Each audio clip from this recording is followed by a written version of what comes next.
কংগ্রেস দয়ার দান চায় না, হক চান। বামেদের সঙ্গে জোট প্রসঙ্গে মন্তব্য প্রদেশ কংগ্রেস সভাপতি সমীর মিত্রর। তার আরও দাবি, কংগ্রেসের সঙ্গে জোট না করলে এ রাজ্যে একটি আসনও পাবে না বামফ্রন্ট। তো যেখানে সিপিএম ক্ষয়িষ্ণু, সেই জায়গাটা তো সিপিএম তার পুরনো স্থিতি ধরে রাখতে পারবে না। যদি সত্যি তাদের বিজেপিকে রোখা এবং তৃণমূলকে রোখা নৈতিক দায়িত্ব হয়ে থাকে, তাহলে তো ওদের উচিত কংগ্রেসকে সিট ছেড়ে দেওয়া। না, আমরা কারো দয়ার দান চাইছি না, আমাদের হক যেটুকু সেটুকু চাইছে। সিপিএম যদি কংগ্রেসের সাথে অ্যালায়েন্স না করে, পশ্চিমবঙ্গে একটা সিটও পাবে না। কংগ্রেস তার নিজের সিট রক্ষা করতে পারবে। শহরের নামী স্কুল কলেজে মাদক বিক্রির চক্র। বাইপাস থেকে 2 মাদক পাচারকারীকে গ্রেফতার করল কলকাতা পুলিশের নার্কোটিক্স শাখা।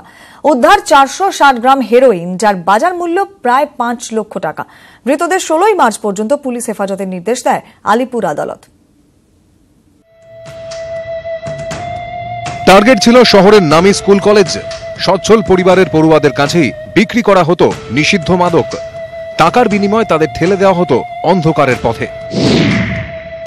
শহরের এমনই এক মাদক পাচার চক্রের পর্দা ফাঁস করল কলকাতা পুলিশ।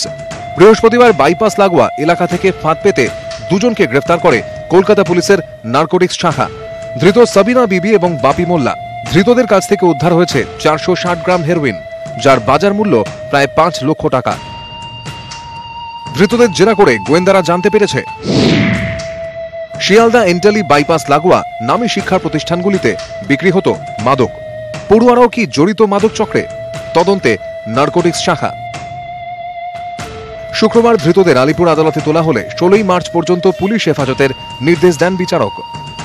সুজয় পাল, নিউজ 18 বাংলা।